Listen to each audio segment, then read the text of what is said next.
बचने का तरीका है, इसकी एंटीबायोटिक बताई भगवान ने। वो क्या है कि डेरे डंडे खुश रहो और खुश रे लहे न मोक्ष। ध्रुव प्रहलाद भी जब उधर गए तो फिर गृहस्थी में क्या दोष। यानी आपको फिर भी क्लियर करते हैं कि गृहस्थी का तात्पर्य ये नहीं है कि भाई ब्याह करवाना गृहस्थी हो है। ब्रह्मचारी रहो या गृहस्थ में रहो, घर में रहो यानी करके खाओ, करो और भक्ति करो। कर्म सन्यासी नहीं होना चाहिए, कर्म योगी बने रहो। जैसे हमारे यहाँ भक्त रहते हैं जिन्होंने कईयों ने शादी नहीं करा रखी तो वो कर्म योगी हैं, यहाँ कर्म सन्यासी नहीं है, वो भी गृहस्थी है समझ लो। यहाँ सबकी सेवा करते हैं, अपना भक्ति भी करते हैं और साथ में अपनी सेवा भी करते हैं। तो इसी प्रकार भक्ति इस मोक्ष होगा इस मंत्र से जो दास के पास है और इस सिमरण से। चाहे वो गृहस्थी शादी शुदा करो और चाहे ब्रह्मचारी करो, दोनों का मोक्ष इसी से होगा। चाहे खुश रे करो, इजड़े करो, वो भी मनुष्य वो भी पार होंगे। पर यह वृत्ति बदले जब बात बने तो ज्ञान से सत्संग सुने तो सबको असर होगा। तो प्रसंग जो चल रहा है उस पर आते हैं। जो परमात्मा ने बताया काल को कि तूने ऐसा जुल्म कर दिया, हाहाकार मचा रखी और मैं इनको जाकर ज्ञान बताऊंगा। तो एकदम भयंकर होकर मुझे मारने के लिए दौड़ा धर्मदास, परमात्मा बता रहे हैं। और मैंने श्वास का सिमरण कर दिया, सतनाम का सिमरण किया और उस सिमरण के ताकत से वो इतना कंडम हो गया, ऐसी स्थिति होगी, ऐसा गिर गया पृथ्वी पर जैसे पक्षी की पांख कट जाया करें, वो उड़ नहीं सकता और पड़ा पड़ा फड़फड़ा रहा होता है। अपने आत्माओं परमात्मा उन्होंने तो कोई जरूरत नहीं थी सिमरण समरण करने की, वो तो मालिक है। लेकिन हमें ये सतर्क करना चाहते हैं कि जिस समय आपके ऊपर कोई भी आपत्ति किसी प्रकार की आ जाए, चाहे कोई आध्यात्मिक है या सांसारिक है, उस समय आपको प्रथम मंत्र मिला है तो प्रथम मंत्र का सिमरण शुरू कर दीजिए, जाप करिए। द्वितीय मिला है तो द्वितीय का शुरू कर दीजिए। सारनाम मिला है तो वो सारनाम और सारा मिला करके जो बनाया गया है उसका जाप कीजिए। तो आपके ऊपर तुरंत उसका प्रभाव हट जाएगा। कोई भी किसी प्रकार का संकट आप पर आए, यदि आपकी मर्यादा सही होगी, आपका कनेक्शन पावर ठीक होगा, यानी काम नाम खंडित नहीं होगा, तो आप पर वो कोई प्रभाव नहीं डाल सकता। अब वो उस माध्यम से परमात्मा हमें सतर्क कर रहे हैं कि कभी तुम्हारे ऊपर ऐसी आ भी जाती है आपदा तो तुरंत मालिक ने याद जरूर करी इस स्मरण के माध्यम से। फिर देखियो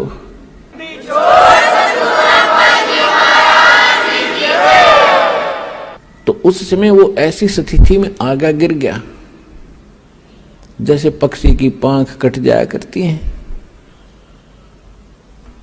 अब उसने देख लिया, काल ने देख लिया कि भाई जोगजीत के पास कोई शक्तिशाली मंत्र है, इसने तो मुझे कंडम कर दिया।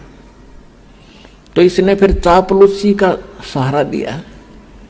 आप देख लो, यहाँ यथा राजा तथा प्रजा, जिसा यो भगवान है, इसी हमारा सबका नेचर ऐसा ही है। हमारे से कोई बोधा आदमी है, यानी कमजोर है, शारीरिक कमजोर है या वैसे व्यवस्था में कमजोर है, तो हम उसके सर पर चढ़ जाए। अर्ज तगड़ा सामने आ जा, उसने हाथ जोड़ा, हाँ जी चौधरी साहब। एक शराब भी जावा था, शराब पिए गली में, सामने एक बनिया आ गया, बनिया लाला जी, क्योंकि वो अल्पसंख्यक होते थे गांव में, एक दो चार घर होते थे। तो शराबी ने जब देखा उस बनिया को गाली देने लग गया तो दूसरा बोला, अरे बोलिए ना लाला जी, शराब पी रहा है। इतने में एक लठ ले रहा था कंधे पर, तगड़ा सा आदमी। वो बोला, अरे क्या कौन है, क्या कर रहा है? बोला, चौधरी साहब नमस्ते। तो लाला जी बोले, भाई तो 2 डाल की पी रहा है, ये तो 2 तरह की पी रहा है, शराब पी रहा था। मन ने गाल दे रही, ठाडा दिखा, इसने हाथ जोड़ा यू। तो यू काल तो 2 तरह की प्या रखी इसने हमारे तक। और खूब भी ये दो तरह की पी रहा है। जब इसने नो देखा कि मैं इसने मारूंगा, जब ताकड़ पाड़ के गया, जब परमात्मा ने उसकी देही तोड़ दी, जब पड़ा पड़ा तड़फे और शायद से घिसड़ के और चरण पकड़ दिए, धर्मदास मेरे आके तुम्हारे भगवान 21 ब्रह्मांड के मालिक ने, ये ब्रह्मा विष्णु महेश के पिता ने,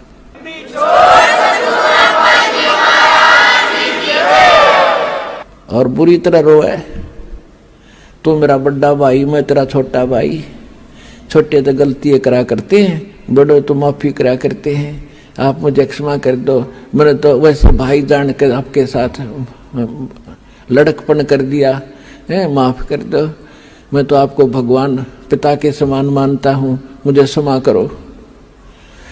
जब बुरा हाल कर दिया, जब मैंने कहा ठीक है, फिर कहता है मुझे कुछ, आप नीचे जाओगे? कहाँ जाऊंगा भाई, मेरे को आदेश हो गया, मैंने जाना पड़ेगा, बस की बात नहीं।